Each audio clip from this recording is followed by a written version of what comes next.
Assalamualaikum warahmatullahi wabarakatuh. Innal hamdalillah wassalatu wassalamu ala Rasulillah wa ala alihi wa ashabihi wa man wala. La haula wala quwata illa billah. Rabbi shrah li sadri wa yassir li amri wahlul 'uqdatam min lisani yafqahu qawli, amma ba'du.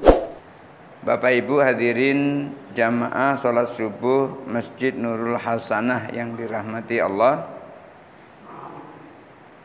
Kajian kita masih pada hadis yang ke-12, yaitu tentang tarku mala yaknika, meninggalkan apa yang tidak bermanfaat, baik itu perbuatan maupun perkataan. Berdasarkan riwayat Abu Hurairah radhiyallahu an dari Nabi sallallahu alaihi wasallam, qala, Nabi sallallahu alaihi wasallam bersabda, min husni islamil mar'i tarkuhu ma la ya'nihi. Merupakan salah satu kebaikan Islam seseorang adalah kalau ia mampu untuk meninggalkan sesuatu yang tidak bermanfaat untuknya. Artinya tidak berbuat sia-sia. Yang ia lakukan itu ada manfaatnya, baik manfaat untuk dunia maupun manfaat untuk akhirat. Manfaat untuk dunia maupun manfaat untuk agama. Lalu ketika Abi Dzar Al-Ghifari bertanya kepada Rasulullah sallallahu alaihi wasallam tentang suhuf Nabi Ibrahim dan tentang suhuf Nabi Musa. Yang pertama, Abu Dzar Al-Ghifari bertanya kepada Rasulullah tentang suhuf Nabi Ibrahim. Dikatakan, apa isinya suhuf Nabi Ibrahim itu? Lalu dijawab oleh Rasulullah sallallahu alaihi wasallam, semuanya adalah amsal, perumpamaan. Suhuf Nabi Ibrahim isinya adalah perumpamaan-perumpamaan. Di antara yang disampaikan oleh Rasulullah sallallahu alaihi wasallam mengenai suhuf Nabi Ibrahim, di antaranya adalah alal aqili ma lam yakun maghluban ala aqlihi ayyakuna lahu arba'u sa'atin. Orang yang punya akal, selama akalnya tidak dikalahkan oleh nafsunya, hendaklah ia menyempatkan 4 kesempatan. Jadi untuk menjaga akal ini tidak dikalahkan oleh nafsu, seyogyanya ia menyediakan waktu 4. Waktu 4 ini semuanya adalah untuk kita perlukan di hadapan Allah Subhanahu wa ta'ala. Dalam artian untuk beribadah kepada Allah Subhanahu wa ta'ala. 4 kesempatan ini apa saja? Di dalam suhuf Nabi Ibrahim itu dikatakan, disampaikan oleh Rasulullah, sa'atun yunaji fiha rabbahu. Kesempatan yang pertama atau waktu yang pertama, seyogyanya orang itu membuat kesempatan untuk bermunajat kepada Allah. Artinya di dalam hidupnya ini sesekali itu bermunajat kepada Allah. Jadi dibuat satu kesempatan untuk bermunajat kepada Allah. Munajat itu artinya berbisik-bisik kepada Allah, supaya keinginan kita ini diijabah oleh Allah. Seperti Abu Nawas itu juga pernah berbisik-bisik kepada Allah. Yang terkenalnya disebut dengan syair Abu Nawas, ilahi las tulil firdausi ahla wa la aqwa ala naril jahimi. Itu bait pertama yang dibuat oleh Abu Nawas untuk bermunajat kepada Allah. Ilahi lastu lil firdausi ahla. Wahai Tuhanku, aku ini bukanlah ahli surga. Merasa dosanya banyak, kesalahannya banyak, lalu bermunajat kepada Allah, mengatakan diri bahwa aku bukanlah ahli surga. Tetapi beliau langsung sampaikan, wala aqwa ala naril jahimi.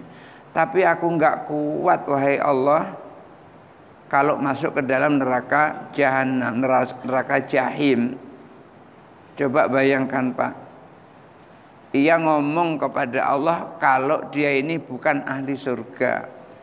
Tapi kalau dimasukkan ke dalam neraka ia enggak kuat.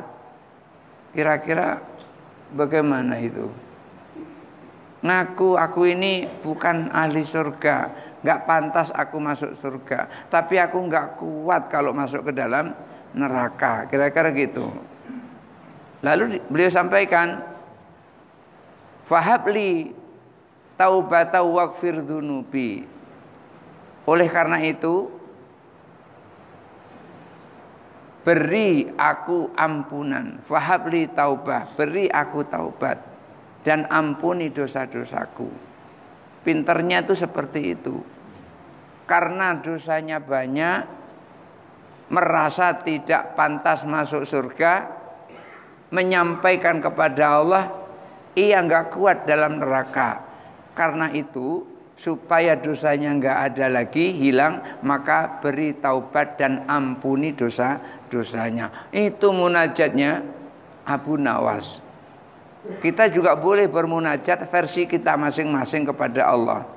Umpamanya saat kita bangun malam, saat kita sholat tahajud, pada saat itu kita ngomong kepada Allah di waktu sholat kita atau di waktu zikir kita. Itu juga boleh, karena itu di luar sholat. Jadi kita melakukan apa-apa juga boleh. Menyebut-nyebut sesuatu berulang-ulang itu akan menjadikan apa yang kita sebut itu terwujud. Kalau dalam bahasa kesehatannya itu merupakan sugesti.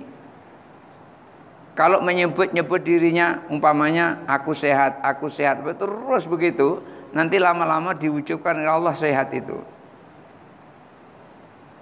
Dalam bahasa kedokteran, dalam bahasa kesehatan, itu dia sebut dengan sugesti. Dalam bahasa agama, karena berulang-ulang, Allah akan ijabah apa yang kita sebut itu. Oleh karena itu, boleh kita bermunajat pada saat kita sholat, dalam artian saat selesai kita sholat, saat duduk, selesai kita melaksanakan beberapa rakaat, lalu bermunajat kepada Allah Subhanahu wa ta'ala. Satu saat diluangkan waktu untuk bermunajat kepada Allah. Wa sa'atun yatafakkaru fi sanillahi ta'ala. Dan satu kesempatan dibuat untuk menciptakan, untuk memikirkan ciptaan Allah. Kan memang kita diperintahkan untuk memikirkan ciptaan Allah. Tafakkaru fi khalqillahi wala tafakkaru fil khaliq. Berfikirlah tentang ciptaan Allah, jangan berfikir tentang Allah. Kita tidak boleh ngotak-ngatik bagaimana dan di mana Allah, enggak boleh sama sekali. Akan tetapi kita diperintahkan untuk memikirkan, untuk menganalisa apa yang telah Allah ciptakan. Artinya kita disuruh berpikir kepada makhluk ini. Kalau di dalam Al-Quran itu ada urutan-urutannya, tapi tidak harus begitu. Seperti di dalam surah Al-Baqarah, inna fi khalqis samawati wal ardi waqtilafil laili wan nahari wal fulki lati tajri fil bahri, dan seterusnya. Itu artinya kita berpikir itu pertama itu dari atas dulu. Disuruh berpikir tentang langit. galaksi-galaksi yang ada, bintang-bintang yang ada, bulan kemudian matahari, kita disuruh berpikir. Coba bayangkan tuh, bulan dan matahari itu kok bisa kompak gantian. Yang satu keluar di pagi hari, yang satu keluar di malam hari. Coba andaikan keduanya itu keluar bareng-bareng gitu. Pagi bareng keluar, sore bareng tenggelam begitu. Nah, itu kan repot yang seperti itu. Kok bisa seperti itu? Kira-kira yang membuat kayak gitu itu apa? Apakah ada dengan sendirinya? Maka akal yang sehat tidak akan meyakini bahwasanya matahari terbit itu terbit dengan sendirinya. Pasti ada yang menerbitkan. Bulan muncul di malam hari, pasti ada yang memunculkan. Tidak akan muncul dengan sendirinya. Maka ini kaitannya dengan kajian ilmu tauhid. Adanya itu karena kehendak Allah Subhanahu wa ta'ala. Kita disuruh berpikir. Dan bahkan mulai dari diri kita, disuruh kita berpikir. Man arafa nafsahu faqad arafa rabbahu. Siapa yang memahami dirinya, maka ia akan paham terhadap Tuhannya. Nanti akan dijelaskan lebih lanjut di bawahnya itu.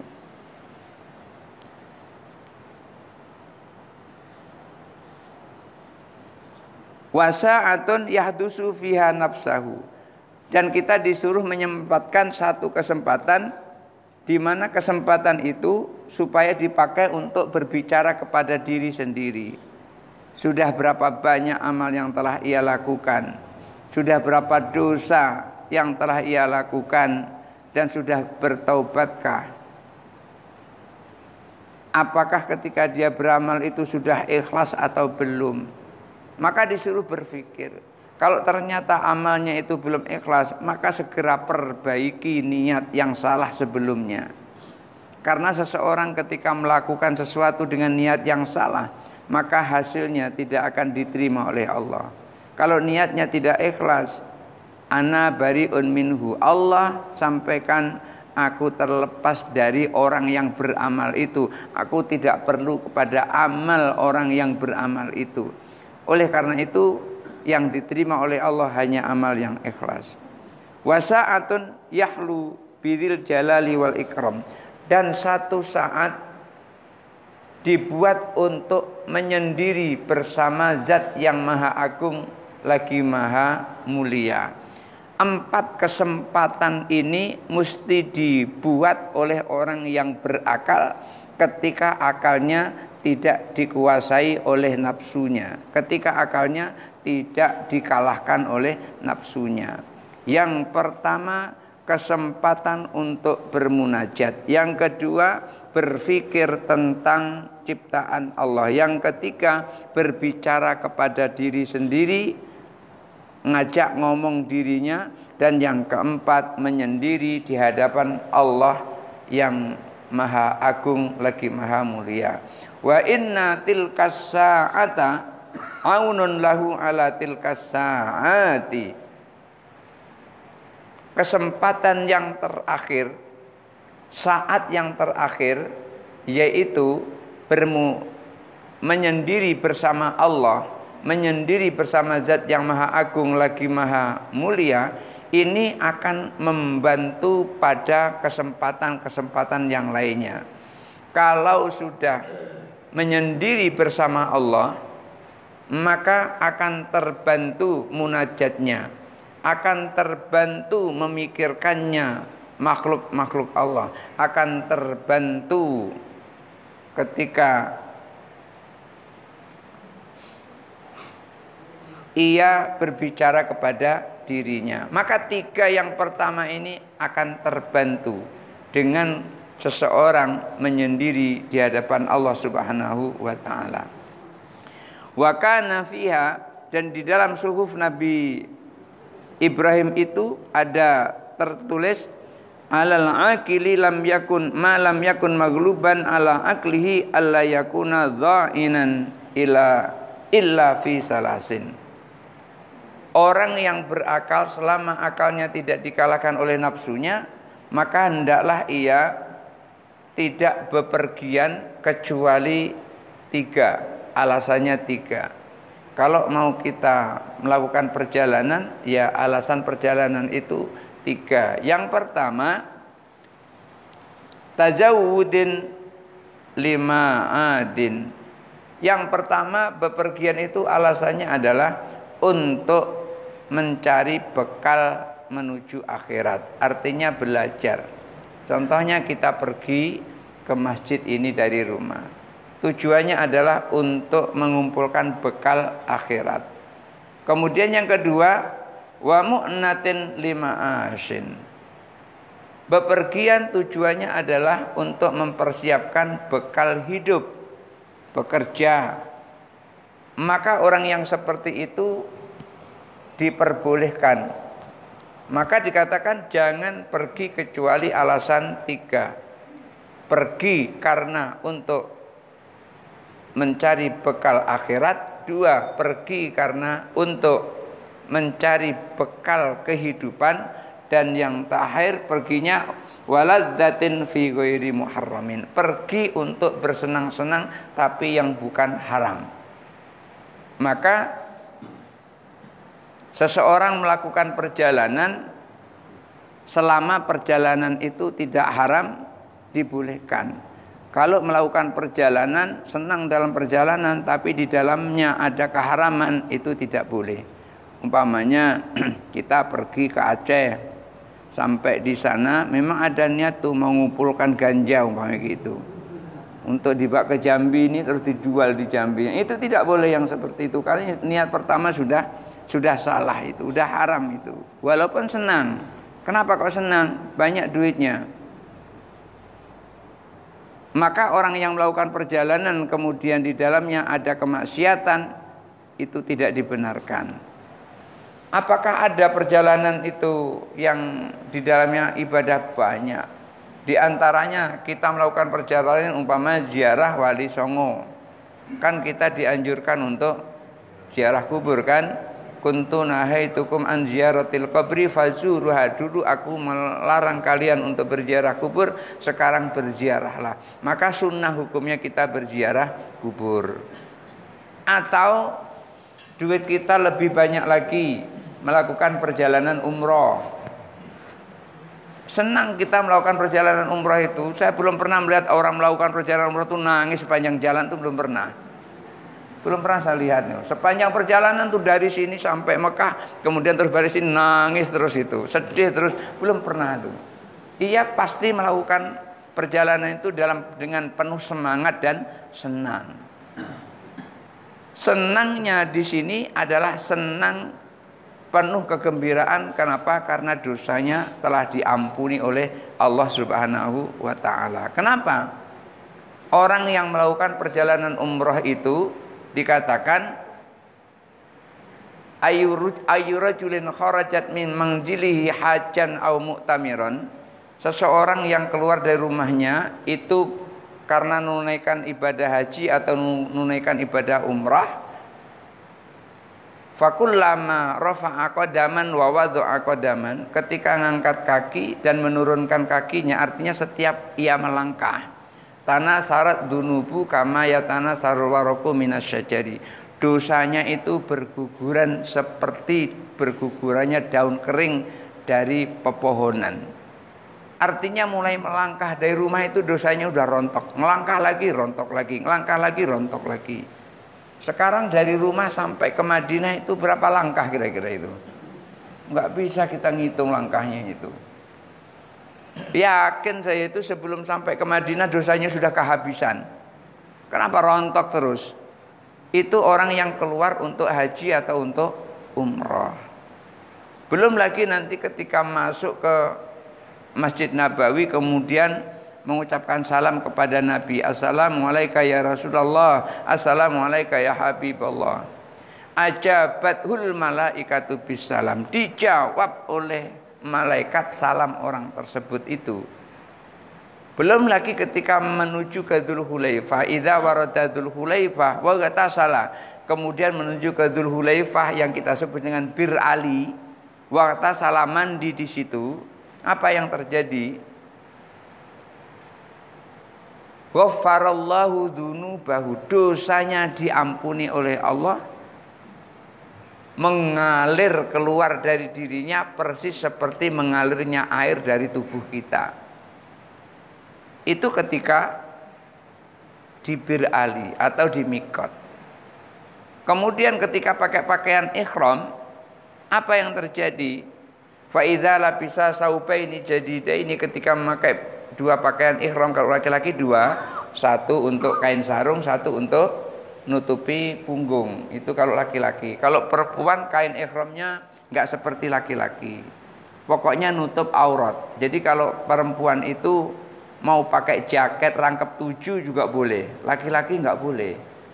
Jangankan mau pakai jaket, mau pakai peci seperti ini kalau sedang ihram enggak boleh. Terkena dam. Harus nyembelih kambing.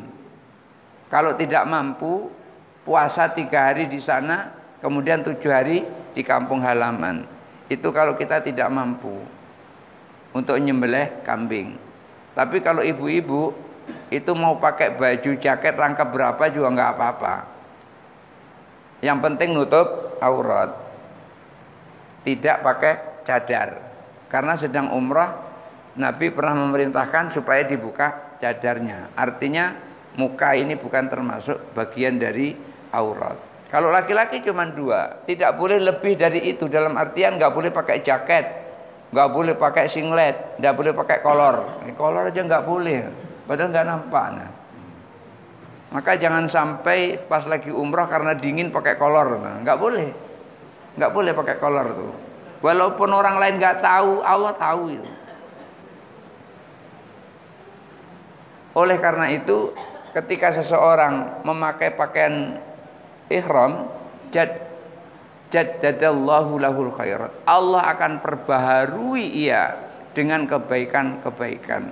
Kemudian setelah itu pakai pakaian ihram kan kita berniat labbaik Allahumma umratan kalau umrah, atau nawaitul umrata wa ahramtu biha lillahi ta'ala. Yang paling ringkas labbaik Allahumma umratan. Setelah itu baru naik kendaraan, setelah naik kendaraan baru talbiyah labbaik Allahumma labbaik dan seterusnya sampai ke Masjidil Haram. Namanya umrah kan, ke Masjidil Haram. Maka ketika membaca labbaik Allahumma labbaik, ajaballahu bilabbaika wa sa'daika asma'u kalamaka wa anzuru ilaika. Kita menyebut labbaik Allahumma labbaik, itu dijawab oleh Allah. Labbaika, labbaik Allahumma labbaik, dijawab oleh Allah. Aku terima seruanmu, aku dengar engkau, aku lihat engkau. Dijawab oleh Allah seperti itu. Cuman kita nggak dengar saja, itu dijawab oleh Allah seperti itu. Artinya apa?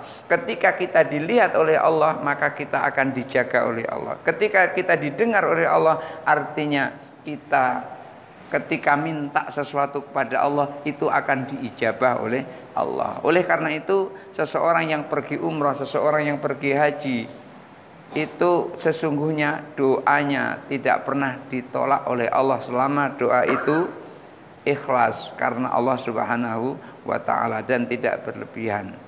Nah, bepergian yang seperti ini boleh, dan ini untuk melakukan kesenangan. Kesenangan yang seperti ini boleh. Maka tadi saya sampaikan, belum pernah saya melihat orang yang menunaikan umroh, pergi umroh, kemudian sedih mulai dari berangkat sampai pulang. Itu belum pernah terjadi. Yang ada adalah senang, bukan main ketika dia pergi. Maka jangan pergi kecuali 3 macam ini. Yang pertama untuk bekal akhirat, yang kedua untuk bekal hidup di dunia ini, dan yang ketiga pergi untuk kesenangan yang tidak diharamkan oleh Allah Subhanahu wa ta'ala. Wa kana fiha, dan di dalam suhuf Nabi Ibrahim tertulis alal aqili, orang yang berakal itu malam yakun maghluban ala aklihi, selama akalnya tidak dikalahkan oleh nafsunya, ayyakuna basiran li zamanihi, hendaklah ia jeli terhadap zamannya. Artinya pandai-pandai membaca zaman. Sekarang ini kan sudah nggak musim lagi, zamannya perlu dengan orang terus nulis surat. Masih ada sini kalau keluarga terus masih nulis surat gitu, terus dikirim pakai pos gitu. Nggak ada lagi kan? Sekarang ini dimanapun kita berada, baik di dalam negeri maupun luar negeri, kalau perlu tinggal pencet pakai WA, udah sampai. Maka harus pandai-pandai membaca zaman, memanfaatkan dan menggunakan kondisi zaman untuk kebaikan. Oleh karena itu, selama orang itu berakal, pandai-pandailah ia membaca zaman. Mukbilan ala sa'nihi. Oh, selama orang itu berakal, maka fokuslah terhadap pekerjaannya. Fokus kepada ibadahnya, fokus kepada apa yang ia kerjakan. Hafidhan lilisanihi, kemudian menjaga lesannya, karena lesan ini bisa menjadi pahala, bisa juga menjadi dosa. Maka selama orang itu berakal, maka hendaklah ia pandai membaca zaman, fokus kepada pekerjaan, dan pandai menjaga lisannya. Wa min hasbil kalami wa man hasibal kalama min amalihi yushiku ayyakillal kalamu illa fima ya'nihi. Kalau ada orang menganggap ucapannya itu adalah merupakan amalnya, niscaya ucapannya itu akan sedikit kecuali yang bermanfaat. Kalau seseorang menganggap bahwasanya ucapannya itu adalah merupakan amalnya, maka ngomongnya adalah sedikit kecuali yang bermanfaat. Dia tidak ngomong yang tidak bermanfaat, yang diomongkan yang bermanfaat. Umpamanya guru itu kan ngajar yang dibutuhkan di situ adalah perkataan, ucapan. Maka boleh guru banyak-banyak ngomong. Kenapa? Supaya muridnya paham dengan apa yang disampaikan itu. Kalau umpamanya guru ngomongnya sedikit sekali gitu, 2 atau 3 kalimat, ya apa yang didapat oleh muridnya? Cuman ditulis saja di situ, di papan tulis umpamanya. Jadi ditulis rumus-rumusnya itu, enggak dijelaskan sama sekali karena ngomong sedikit, ya enggak paham. Oleh karena itu, kalau menganggap ucapan itu merupakan perbuatan, maka ia akan sedikit ucapannya kecuali yang bermanfaat. Ya contohnya saya lah, kalau saya tadi ngomong cuma 1 menit kan enggak tersampaikan ilmu yang ada di dalam kitabnya Imam Nawawi ini. Maka saya banyak ngomong di sini. Tetapi walaupun saya banyak ngomong, insya Allah ada manfaatnya, insya Allah. Qultu, lalu Abi Dzar Al-Ghifari bertanya kepada Rasulullah, bi abi anta wa ummi, demi ayahku, demi engkau wahai Rasulullah, dan demi ibuku. Fama kana fi suhufi Musa alaihissalam, apa yang ada di dalam suhuf Nabi Musa. Tadi kan suhuf Nabi Ibrahim, dikatakan di dalam suhuf Nabi Ibrahim kulluha amsalan, semuanya adalah perumpamaan-perumpamaan. Lalu bertanya, apa yang ada di dalam suhuf Nabi Musa? Dijawab oleh Rasulullah, qala kanat ibaran kullaha, semuanya di dalam suhuf Nabi Musa itu adalah pelajaran-pelajaran. Kalau di dalam suhuf Nabi Ibrahim isinya adalah perumpamaan, di dalam suhuf Nabi Musa isinya adalah pelajaran. Kana fiha, di dalam suhuf Nabi Musa alaihissalam tertulis, ajaban liman aikona bin nari kaifayat haku, sangat mengherankan. Ini yang ada di dalam suhuf Nabi Musa. Sangat mengherankan, orang percaya kepada neraka tapi masih suka ketawa-ketawa. Artinya dia masih suka melakukan dosa. Sangat mengherankan, ada orang yang yakin kalau nanti di akhirat itu ada neraka, akan tetapi masih suka melakukan dosa, masih tertawa-tertawa. Wa ajaban liman aikana bil mauti fa kaifa yafrahu, sangat mengherankan orang yang yakin meninggal, mati itu ada, bakalan mati, yakin bakalan mati, tapi masih senang-senang, masih melakukan sesuatu yang tidak bermanfaat. Kan ada itu, saya pernah melihat itu, ada orang lagi nyanyi-nyanyi gitu, kemudian terus tiba-tiba meninggal di situ. Lagi nyanyi dia di organ tunggal, langsung terjatuh di situ. Padahal nggak diapa-apain. Kan sangat mengherankan itu. Kalau maut itu ada, tapi masih gembira-gembira, tidak mau bertaubat kepada Allah, tidak mau sholat dan seterusnya.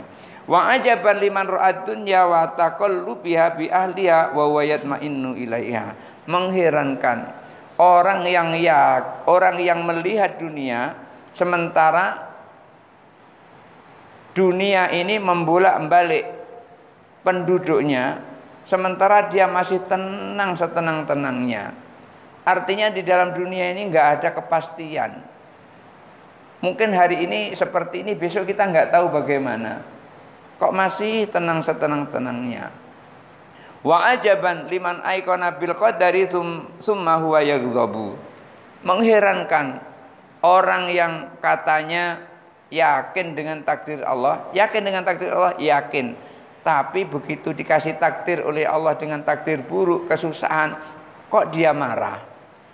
Katanya percaya dengan takdir, tapi masih marah dengan apa yang Allah takdirnya. Lalu dia ngomong, ya Allah, apa salahku kok aku bisa begini. Sampai seperti itu. Artinya dia nggak percaya dengan takdir yang seperti itu. Padahal dia orang yang tidak percaya dengan takdir berarti keimanannya kepada Allah itu kurang. Kan salah satu di antara iman kepada Allah akan meyakini qada dan qadar Allah. Ketentuan Allah dan takdir Allah kita meyakini. Orang yakin dengan takdir Allah tapi kok masih marah, maka sangat mengherankan. Wa ajaba liman aikana bil hisabi ghadan wa wala ya'mal. Mengherankan orang yang yakin nanti di akhirat akan ada hari perhitungan tapi nggak mau beramal, nggak mau ibadah, nggak mau ke majelis taklim, nggak mau ngaji, nggak mau sholat. Mengherankan, katanya nanti akan ada hari perhitungan, tapi kok malah ia tidak melakukan amal apa-apa. Lalu Abi Dzar Al-Ghifari bertanya lagi kepada Rasulullah, qultu bi abi anta wa ummi, demi ayahku, engkau dan ibuku, hal baqiya mimman kana fi suhufihi ma syai'un, ya Rasulullah, masih adakah isi yang ada di dalam suhuf Nabi Ibrahim dan suhuf Nabi Musa itu sekarang? Itu ditanya itu. Masih ada enggak kira-kira yang ada di dalam suhuf Nabi Ibrahim dan suhuf Nabi Musa? Dijawab oleh Rasulullah, "Na'am ya Abi Dzar." Wahai Abu Dzar, betul, masih ada. Lalu Rasulullah sebutkan, qad aflaha man tazakka, itu. Surah apa itu? Surah Al-A'la sampai akhir ayat. Qad aflaha man tazakka, beruntunglah orang yang telah mensucikan diri. Wa dzakara asma rabbih fasalla, lalu ia menyebut nama Tuhannya, lalu ia sholat. Bal tu'thirunal hayatad dunya, tapi engkau orang kafir justru malah memilih kepada dunia. Wal akhiratu khairu wa abqa, padahal akhirat itu lebih baik dan lebih kekal. Inna hadza la fis suhufil ula, ini semua berada di suhuf terdahulu, suhufi Ibrahim wa Musa, yaitu suhufnya Nabi Ibrahim dan suhufnya Nabi Musa. Ini adalah yang tertulis yang ada di dalam suhuf Nabi Ibrahim dan juga suhuf Nabi Musa.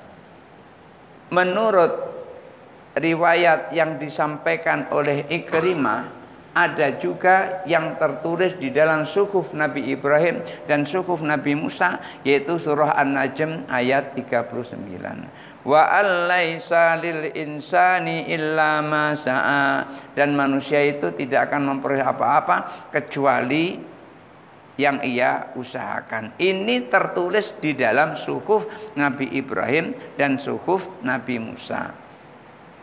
Dan ini yang biasanya dipakai untuk menyerang amalan kita itu. Ngapain kita doakan orang-orang yang sudah mati? Dia tidak akan memperoleh apa-apa. Doa kita akan tertolak. Kirim Fatihah, kirim ayat kulhu, kul a'udzu bil falaq, Qur'an tinas dan seterusnya. Itu enggak akan sampai. Kenapa? Karena ini usaha kita, bukan usaha dia. Sampai dipakai seperti itu. Padahal ini adalah hanya berlaku untuk umat Nabi Ibrahim dan umat Nabi Musa. Tidak berlaku untuk umat Nabi Muhammad. Kalau untuk umat Nabi Muhammad, ia memperoleh apa yang ia usahakan dan ia memperoleh apa yang diusahakan orang untuknya. Contoh, ketika ada orang meninggal, apa yang kita lakukan? Kita melakukan sholat mayat. Apa yang kita lakukan dalam sholat mayat? Kita doakan mayat. Allahumma gfir lahu warhamhu wa'afihi wa'fu anhu. Kalau doa kita ini dijabah oleh Allah, kira-kira mayat ini diampuni nggak dosanya? Kita berdoa, ya Allah, ampunilah dia. Allahumma gfir lahu warhamhu, sayangi ia. Kira-kira diijabah, ketika ini diijabah, si mayat itu diampuni nggak dosanya? Diampuni oleh Allah. Padahal itu adalah usaha orang yang sholat mayat tadi. Maka kalau seandainya ayat ini berlaku untuk kita, untuk umat Nabi Muhammad, nggak akan ada perintah untuk melakukan sholat mayat. Kenapa? Nggak ada gunanya sholat mayat. Ngapain sholat mayat? Ngapain doakan mayat? Orang ini usaha kita untuk apa? Nggak akan sampai kepada dirinya. Ini bukan usahanya, maka akan bertentangan. Bukan ayatnya yang bertentangan, memahaminya yang tidak benar, makanya menjadi bertentangan. Karena memahaminya salah. Satu contoh, ketika Rasulullah mau menyolatkan sahabat yang meninggal, saat itu diketahui oleh Rasulullah sahabat itu punya hutang. Tidak jadi Rasulullah mau nyolati sahabat tersebut. Rasulullah nggak mau nyolati orang yang punya hutang. Oleh karena itu kalau masih punya hutang jangan meninggal dulu lah. Kalau masih punya hutang, iya. Rasulullah nggak mau nyolati orang itu. Karena Rasulullah nggak mau, kan khawatir sahabat yang lain. Karena orang yang disolati oleh Rasulullah udah jelas alamatnya adalah di surga. Sementara Rasulullah nggak mau. Lalu Qatadah, salah satu sahabat tampil, ya Rasulullah, aku yang melunasi hutangnya ya Rasulullah. Akhirnya dilunasi oleh Qatadah hutang si mayat tadi. Apa yang terjadi? Rasulullah langsung menyolatkan mayat itu. Yang punya amal Qatadah, loh kok si mayat hutangnya lunas? Itu artinya apa? Artinya walaupun niatnya, walaupun yang melakukan amal orang lain, tapi diniatkan oleh si mayat, maka akan sampai kepada si mayat itu. Umpamanya Pak Amir meninggal, dia punya hutang umpamanya 1 juta. Keluarganya tidak ada yang mampu membayar. Sementara itu orang yang dihutangi tadi, dia diam saja karena nunggu dilunasi hutang itu. Dan urusan yang paling pelit nanti di akhirat, yang paling sulit di akhirat itu adalah kalau urusannya hutang. Oleh karena itu ahli waris harus jeli kalau orang tuanya meninggal, harus menyampaikan siapa yang punya hutang, hendaklah menghubungi keluarga supaya dilunasi oleh keluarga. Karena keluarganya tidak mampu untuk melunasi itu, umpamanya Pak Haji Fauzi langsung tampil, dipanggil orang itu, ini aku lunasi untuk si mayat itu.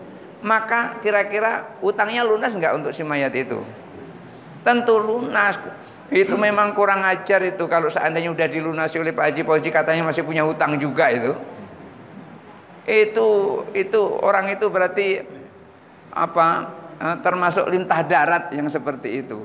Sudah dilunasi oleh orang atas nama dia, masih juga katanya belum dibayar oleh dia. Ya iya, memang dia tidak bayar, tapi dibayari oleh orang lain. Seperti Qatadah membayari hutang sahabat yang meninggal tadi diterima oleh Rasulullah Shallallahu Alaihi Wasallam. Nah, ini salah satu di antara yang berada di dalam suhuf Nabi Ibrahim dan suhuf Nabi Musa. Oleh karena itu, Bapak Ibu hadirin yang dirahmati Allah, ketika kita memahami ayat Al-Quran bukan berarti persis seperti itu. Pasti ada penjelasan dari ulama salaf. Bukan kita melihat terjemahannya saja tanpa melihat bagaimana kondisi ayat itu, bagaimana penjelasan ulama, bagaimana penjelasan sahabat, bagaimana penjelasan tabi'in, bagaimana penjelasan ulama-ulama salaf. Itu nanti setelah kita memahami baru kita paham. Tidak persis seperti yang ada di dalam terjemahan itu. Oleh karena itu Rasulullah sampaikan sampai sekarang ini suhuf Nabi Ibrahim dan suhuf Nabi Musa itu masih ada, dan ini berada di dalam Al-Quran yang kita baca sehari-hari. Hanya saja kadang kita nggak tahu, wah ini adalah Al-Quran seluruhnya semata-mata diturunkan kepada Nabi Muhammad. Padahal seperti qad aflaha man tazakka itu diturunkan kepada Nabi Ibrahim, pun pula diturunkan kepada Nabi Musa alaihissalam. Di samping diturunkan kepada Rasulullah Shallallahu Alaihi Wasallam. Barangkali karena waktu sampai di sini saja dulu. Mudah-mudahan ada manfaatnya, dan kalau ada yang mau bertanya dipersilahkan. Dan saya pesan nanyanya jangan yang berat-berat, nanti saya nggak kuat ngangkatnya. Karena memikirkan ciptaan Allah itu dalam bahasa tauhidnya itu namanya nador. Nador itu melihat secara mendalam.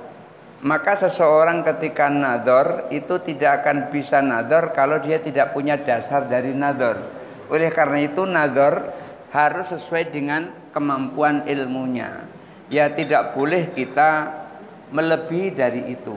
Oleh karena itu nadornya seorang yang alim itu berbeda nadornya orang yang kurang alim. Oleh karena itu nador kita tentang ciptaan Allah umpamanya yang ada di dalam diri kita atau di dalam diri istri kita itu akan berbeda dengan nadornya seorang dokter. Maka pada saat itu kita nador paling-paling cuman ini ada di dalam perut istri kok bergerak-gerak, dari mana dia bisa bergerak. Maka kita hanya meyakini bahwasanya ia itu bergerak pasti karena Allah beri nyawa. Karena tidak ada yang tidak bergerak kalau tidak ada nyawanya. Pohon itu tidak bergerak kalau nggak ditiup angin. Tapi pohon itu hidup. Dari kecil kemudian terus besar, itu pasti ada yang membesarkannya. Tidak mungkin besar dengan sendirinya. Itu tidak mungkin.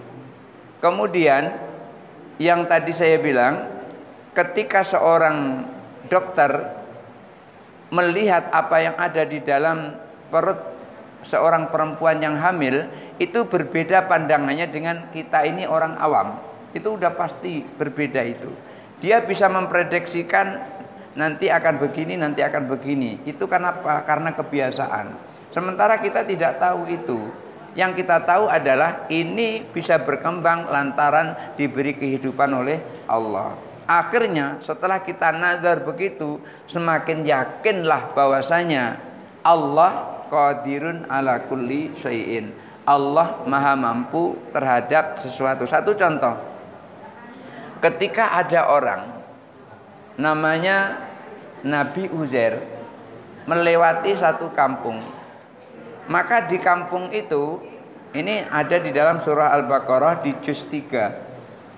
Ketika melewati kampung itu rata dengan tanah. Semuanya pada berantakan dan penduduknya pada mati semua. Karena terjadi musibah. Di dalam hatinya Nabi Uzair tadi ngomong, anna yuhyillahu hadhil mauta. Bagaimana Allah akan menghidupkan yang sudah mati-mati ini. Hatinya saja itu lagi ngomong begitu. Apa yang terjadi? Fa'amatahullahu mi'ata amin. Lalu Allah matikan orang itu selama 100 tahun. Artinya ditidurkan selama 100 tahun. Pada saat itu beliau sedang mau mengambil sesuatu buah-buahan di kebun dengan membawa keledai dan juga membawa binatang anjingnya di bawah itu. Ketika sudah 100 tahun, lalu dia dibangunkan oleh Allah Subhanahu wa taala. Di situ ada malaikat. Malaikat bertanya, pada saat itu bertanya, "Kam labis, berapa lama kamu tidur?" Dijawab, "Labis tu yauman au ba'da yaum." Aku tidur mungkin setengah hari atau kira-kira sehari lah kira-kira. Sehari atau setengah hari. Padahal 100 tahun dia terasa sehari atau setengah hari. Masya Allah. Jadi kalau tidur itu walaupun lama terasa sebentar. Padahal 100 tahun. Lalu dikasih tahu oleh malaikat, engkau tidur selama 100 tahun, bukan sehari atau 2 hari. Kalau nggak percaya coba lihat keledai yang kamu pakai. Rupanya keledainya tinggal tulang belulang. Nggak ada lagi keledainya. Termasuk anjingnya itu tinggal tulang belulang. Lalu pada saat itu ditunjukkan oleh Allah bagaimana Allah menghidupkan keledai yang tinggal tulang belulang tadi. Akhirnya tulang belulang itu dengan sendirinya sambung menyambung, kemudian berdiri tegak, rangka-rangkanya sudah tepat, kemudian Allah balut setiap tulang-tulang itu dengan daging. Setelah selesai Allah membalut tulang-tulang itu dengan daging sempurna, baru Allah tiupkan roh kembali kepada keledai itu. Lalu Nabi Uzair tadi di ujung ayat menyebutkan, a'lamu annallaha qadiru ala kulli syai'in. Aku mengetahui bahwa Allah itu mampu melakukan apa saja. Setelah dibuktikan oleh Allah, setelah ditunjukkan oleh Allah, baru dia meyakini bahwasanya Allah itu mampu melakukan sesuatu. Maka yang dimaksud dengan kita memikirkan ciptaan Allah itu ya sesuai dengan kemampuan kita. Mulai dari diri kita. Setelah diri kita selesai, baru memikirkan yang ada di langit. Setelah memikirkan yang ada di langit, baru memikirkan yang ada di bumi. Coba Bapak Ibu perhatikan, siapa yang bikin minyak itu? Ada yang orang bikin minyak dari bumi sebanyak itu terus disimpan di bumi? Enggak ada. Hanya Allah yang menciptakannya. Lalu ketika dianalisa oleh ahlinya, oh ternyata untuk membentuk minyak ini perlu jutaan tahun. Kemudian prosesnya menjadi minyak itu. Inilah disebut dengan nadhar, yang ujung-ujung dari nadhar itu adalah mengakui kekuasaan dan kemampuan Allah Subhanahu wa taala. Jadi ya sesuai dengan kemampuan kita. Oleh karena itu ya kita harus belajar. Kalau nggak belajar ya bagaimana kita bisa memikirkan apa yang Allah ciptakan. Jadi seperti itu. Ya, baik. Surat perbuatan yang tidak menyenangkan atau memang halal. Boleh. Assalamualaikum warahmatullahi wabarakatuh. Waalaikumsalam warahmatullahi wabarakatuh. Mudah-mudahan nanti setelah pulang dari sini ada orang lewat terus duitnya berantakan di jalan.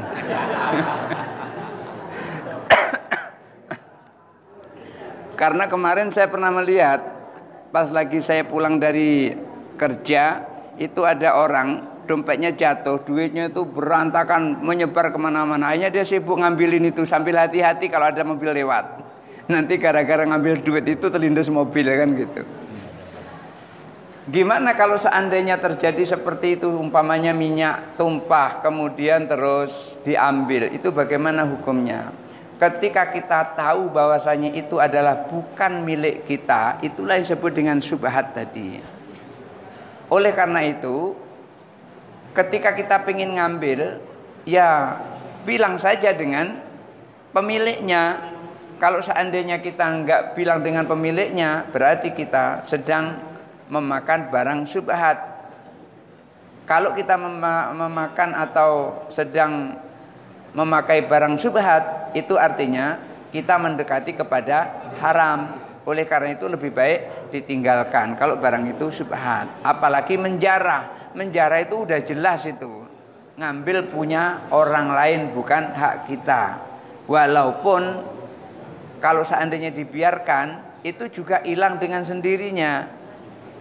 Saya pernah membaca satu riwayat bahwasanya ada seorang yang ketika dia menyusuri sungai, di situ ada buah yang jatuh, nganyut di sungai. Karena dia lapar, buah itu diambil dan dimakannya. Ketika buah itu diambil dan dimakannya, setelah masuk ke dalam perut baru teringat, ini buah siapa? Ada yang punya atau tidak? Akhirnya disusuri buah itu. Melalui sungai tadi disusuri. Akhirnya ketemulah sebuah kebun yang di dalamnya itu ada buah yang sama dengan yang ia makan. Ketemu sama pemilik kebun itu. Lalu dia menyampaikan, aku tadi melihat ada buah ini hanyut. Lalu aku makan, tolong dihalalkan. Kira-kira gitu dia ngomong. Oh nggak bisa katanya kan. Nggak bisa, kalau mau main halal itu nggak bisa. Lalu gimana caranya supaya halal? Karena apa? Karena pengen barang yang dimakan itu adalah halal, tidak syubhat. Itu kan masih syubhat. Kalau seandainya dia diam saja, dia nggak tahu, pemilik kebun itu nggak tahu kalau barangnya, ya sesungguhnya dia tidak mencuri karena barang itu udah hanyut keluar dari kebun itu. Oh nggak bisa. Lalu gimana caranya supaya halal? Ada caranya supaya halal. Caranya supaya halal, kamu harus menikahi seorang perempuan. Perempuan itu dia buta, dia tuli dan dia bisu. Wah, berat sekali ini. Hanya makan satu buah, hukumannya adalah ia harus menikahi seorang perempuan yang buta, tuli, bisu. Gimana kira-kira ini sudah buta, tuli, bisu. Buta artinya nggak bisa melihat, tuli artinya nggak bisa mendengar, bisu artinya nggak bisa ngomong, kan gitu. Wah, ini hukuman yang sangat berat ini. Tapi untuk menjadikan supaya makanannya itu jadi halal, terhindar dari api neraka, mau nggak mau dituruti. Akhirnya dituruti jugalah itu. Menikahi seorang perempuan yang buta, bisu, dan tuli. Akhirnya pada saat yang telah ditentukan, nikah benar orang yang makan buah tadi. Tetapi akhirnya dia heran, katanya buta tapi kok matanya melek. Katanya bisu tapi kok bisa ngomong. Katanya tuli tapi kok bisa mendengar. Lalu dijelaskan oleh orang tuanya, buta itu karena anaknya tidak pernah melihat kepada sesuatu yang haram. Tuli itu artinya anaknya tidak pernah mendengar sesuatu yang dilarang oleh Allah. Bisu artinya mulut anaknya itu tidak pernah mengatakan barang-barang yang haram, yang dikatakan hanya barang-barang yang diridhoi oleh Allah. Ternyata itu yang dimaksud bisu, tuli, buta. Ya sesungguhnya ia menyuruh untuk menikahi anaknya seperti itu karena melihat orangnya warok. Kalau orang itu tidak warok, pasti barang yang bukan, jangankan barang yang nggak tahu siapa yang punya, atau barangkali barang itu nggak ada yang punya langsung dimakan. Itu kalau orang yang warok itu, orang yang tidak warok punya orang pun dimakannya juga itu. Kalau orang tidak warok itu. Ketika seseorang itu tidak warok, ketika dia memberikan uang orang lain, itu ngomong, ini yang 5.000 tinggal di sini ya. Ini pas lagi ngambil gaji gitu biasanya itu. Itu kalau orang tidak warok seperti itu. Tapi kalau orang warok itu artinya hati-hati dari barang yang haram. Itu warok. Ketika orang itu warok, maka dia akan hati-hati. Maka yang seperti itu tadi, supaya halal, hilang syubhatnya, yang ngomong minimal kepada sopir yang membawa barang itu. Pak sopir, itu banyak berantakan, nggak mungkin Pak sopir ngambil, biar kami bantu untuk ngambil untuk goreng tempe di rumah umpamanya begitu. Misalnya yang tumpah itu adalah minyak makan, minyak sayur umpamanya gitu. Maka itu akan mengurangi syubhat yang seperti itu. Tetapi kalau hanya dimakan-makan gitu saja, maka itu termasuk yang syubhat. Apalagi menjarah tadi, menjarah rumahnya siapa tuh? Anggota DPR Sa'roni apa namanya? Ya, yang itu. Ya walaupun itu haram, tapi kita menjarahnya juga haram gitu. Ya enak dikembalikan kepada negara. Tapi kalau diambil kemudian dikembalikan ke negara nggak apa-apa. Walaupun di dalam Al-Quran, di dalam agama kita itu disebutkan supaya kita ngambil harta orang, tapi harta itu adalah harta yang diambil merupakan zakat. Tetapi bukan untuk diri sendiri, itu diserahkan kepada Baitul Mal yang nanti akan digunakan oleh pemerintah untuk dibagikan kepada orang yang berhak. Itu ngambilnya bukan menjarah, tapi mengambil hak yang harus ia keluarkan. Jadi seperti itu Pak Muhlis. Ngomong sama orang yang memiliki itu atau orang yang dekat kepada orang yang memiliki itu supaya dihalalkan apa yang jatuh itu untuk diambil gitu.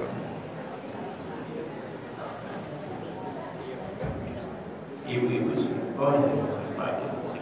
Assalamualaikum warahmatullahi wabarakatuh. Waalaikumsalam warahmatullahi wabarakatuh. Izin bertanya Ustaz, bagaimana menurut pendapat Ustaz tentang bahwa Allah memerintahkan hambanya itu untuk melakukan ketaatan itu semampunya, namun tidak untuk meninggalkan larangannya. Karena ini kan terdapat dalam firman Allah dan juga hadis. Allah tuh perintahkan kita tuh untuk menjaga ketaatan itu sesuai dengan kemampuan kita. Namun kita diperintahkan untuk meninggalkan semua larangan Allah itu sepenuhnya. Iya. Mohon dijelaskan. Baik, iya. Kita diperintahkan oleh Rasulullah melakukan perintah semampunya. Karena kalau melakukan perintah artinya kita mengerjakan. Tapi kalau meninggalkan itu artinya tidak melakukan apa-apa. Masa iya sih tidak melakukan apa-apa nggak bisa? Ini diam loh, masa nggak bisa diam saja? Suruh baring saja masa nggak bisa? Itu ketika seseorang dilarang untuk melakukan, maka mutlak harus ditinggalkan. Tidak boleh yang ini saja ya, yang ini saja yang nggak boleh. Misalnya dilarang untuk berjudi, ya sudahlah kalau begitu aku nggak usah main remi, aku main togel saja di kamar. Nggak boleh yang seperti itu. Salah satunya nggak boleh dilakukan. Kalau yang namanya dilarang mutlak semuanya harus ditinggalkan. Tetapi ketika diperintah, maka kita melakukan sesuai dengan apa yang kita mampu. Contoh, ketika seseorang sholat belum hafal surah Al-Fatihah, maka boleh sholat tanpa membaca surah Al-Fatihah. Umpamanya hafalnya surah Al-Kafirun, ya baca saja surah Al-Kafirun. Atau mungkin nggak hafal sama sekali, surah di dalam Al-Quran nggak hafal, surah Al-Fatihah nggak hafal, kemudian zikir-zikir juga nggak hafal, ya sudah diam saja, cuman gini aja, Allahu Akbar, diam saja gitu. Itu artinya kita melakukan sesuatu itu dengan semampunya. Atau yang paling gampang, sholat itu adalah wajib, tidak boleh ditinggal sholat itu selama pikiran masih sempurna. Kondisinya bagaimanapun, apakah dia nggak bisa bangun, apakah dia nggak bisa ngambil air wudhu sendiri, maka selama pikirannya masih sempurna, masih bisa membedakan duit 100 dengan duit 10.000, nah, pikirannya masih sempurna, maka orang itu wajib melakukan sholat. Tidak bisa sholatnya berdiri, kan sholat kan wajib berdiri. Orang yang sholat bisa berdiri tapi nggak mau berdiri, sholatnya tidak sah. Karena berdiri dalam sholat wajib itu adalah termasuk rukun, kecuali sholat sunnah.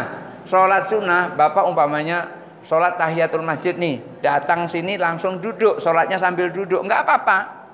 Sholatnya sambil duduk. Sholat sunnah boleh sambil duduk. Umpamanya sholat qobliyah subuh tadi, kita sholatnya sambil duduk, boleh. enggak masalah karena sholatnya sunnah. Tapi kalau sholat subuh wajib berdiri kalau mampu. Kalau tidak mampu baru, kalau enggak bisa berdiri baru boleh duduk. Enggak bisa duduk boleh baring miring. Miring kanan. Miring kanan itu tangan kanan ini di bawah. Bahu kanan ini di bawah, bukan di atas. Kalau di atas itu namanya miring kiri. Miring kanan ini, bahu kanan ini di bawah. Gak bisa miring kanan, sholatnya terlentang. Gak bisa terlentang, minta bantuan, disolati. Nah, itu tetap wajib masih sholat itu, masih wajib. Itu terakhir itu. Nah, jadi itu artinya, idza amartukum bisyai'in faf'alu mastata'tum. Kalau aku perintahkan untuk melakukan sesuatu ibadah, maka lakukan sesuai dengan kemampuanmu. Itu yang saya baca di dalam kitab Al-Muhadzab fi Fiqh Syafi'i, dijelaskan oleh Abu Ishaq Ibrahim bin Ali bin Yusuf As-Sirazi, pengarang kitab itu. Jadi artinya kita melakukan perintah itu sesuai dengan kemampuan kita. Selama perintah itu tidak wajib, maka kita melakukannya semampu yang kita mampu. Umpamanya gini, kita kan disuruh juga untuk puasa sunnah kan. Yang paling bagus puasa sunnah itu adalah puasa Daud. Sehari puasa, sehari tidak, sehari puasa, sehari tidak. Kalau kita tidak mampu seperti itu, boleh kita puasa Senin, Kemis, Senin puasa, Kemis puasa, Senin puasa, Kemis puasa. Nggak mampu juga Senin, Kemis itu puasa, maka kita puasa bayat setiap tiga kali dalam satu bulan. Tanggal 13, tanggal 14 dan tanggal 15 itu setiap bulan itu puasa bayat. Nggak mampu juga puasa bayat, nggak usah puasa. Nah itu terakhir itu. Nggak mampu juga. Lain halnya dengan Ramadan. Ramadan itu adalah wajib. Maka selama otak kita masih sempurna, selama badan kita masih kuat, maka puasa itu adalah wajib. Kalau kita sakit, masih tetap wajib puasa, tapi tidak di hari pada saat kita sakit. Kapan? Kalau kita nanti sudah sehat, maka fafidyatun fi ayyamin min ayyamin ukhor. Maka dibalas atau diganti puasanya itu adalah di hari-hari yang lain. Enggak bisa juga, enggak sanggup puasa, membayar fidyah 1 hari 1 mud. Tapi tidak nunda pada tahun berikutnya. Jangan nunda tahun berikutnya. Umpamanya gini, ada bapak pernah tinggalkan puasa kemarin di bulan Ramadan. Sampai sekarang belum dibayar puasa itu. Padahal mampu kita puasa. Sampai datang Ramadan lagi, belum bayar. Akhirnya setelah Ramadan yang kedua baru bayar. Maka orang yang punya utang seperti itu tidak cukup dibayar dengan puasa. Menurut Imam Mujahid itu adalah tabi'in. Orang yang menunda puasa seperti itu bayarannya 2. 1, bayar dulu puasanya sampai selesai. Setelah itu baru bayar fidyahnya. Sehari 1 mud. Saya pernah tanya kepada istri, dulu mulai datang bulan umur berapa? 14 tahun, kelas 2 SMP, katanya gitu. Sudah dibayar belum puasanya? Enggak pernah katanya. Enggak pernah. Jadi selama dia datang bulan itu dia tidak puasa. Puasanya hanya pada saat dia bersih dari datang bulan. Terus saya tanya, berapa lama datang bulannya? 7 hari. Akhirnya saya kalikan lah, mulai dari umur 14 tahun sampai umur 20 tahun. Karena 20 tahun sudah saya nikahi, dia enggak bisa nolak, nggak bisa mengelak dari sholat, dari puasa di bulan Ramadan, nggak bisa ngelak. Akhirnya saya hitung dari umur 14 sampai umur 20, saya kalikan 7.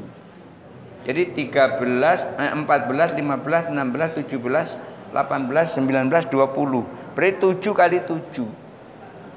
7 kali 7. 49. 7 kali 7 itu 49. Nah, akhirnya saya suruh bayarlah kekurangannya itu. Setelah dibayar lunas kekurangannya itu, baru saya bayarkan fidyahnya 1 hari 1 mud. Maka dikalikan berapa hari dia tinggalkan puasa pada saat itu. Karena apa? Karena sudah melampaui batasnya.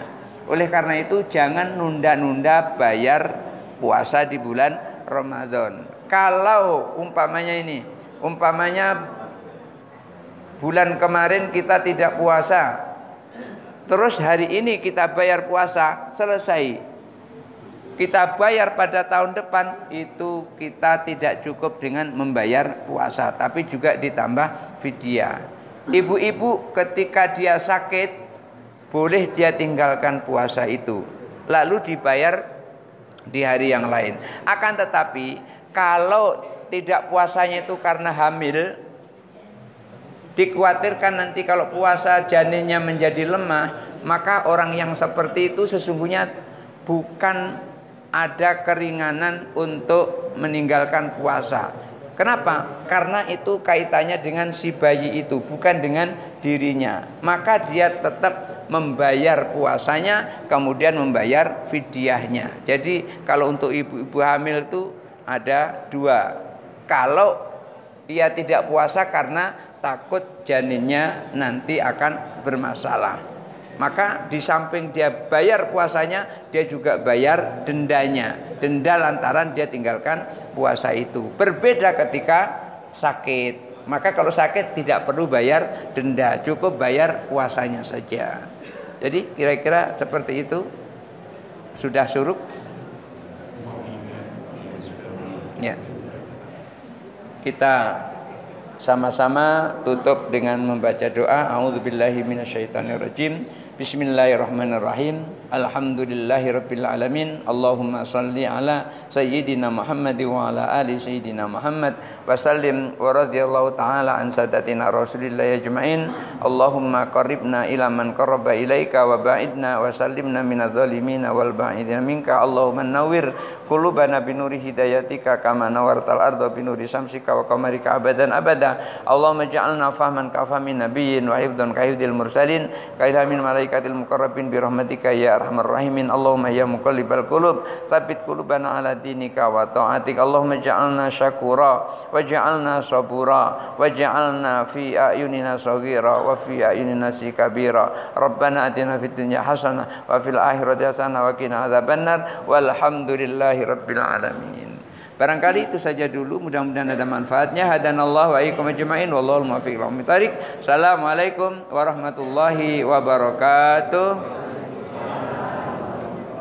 Demikian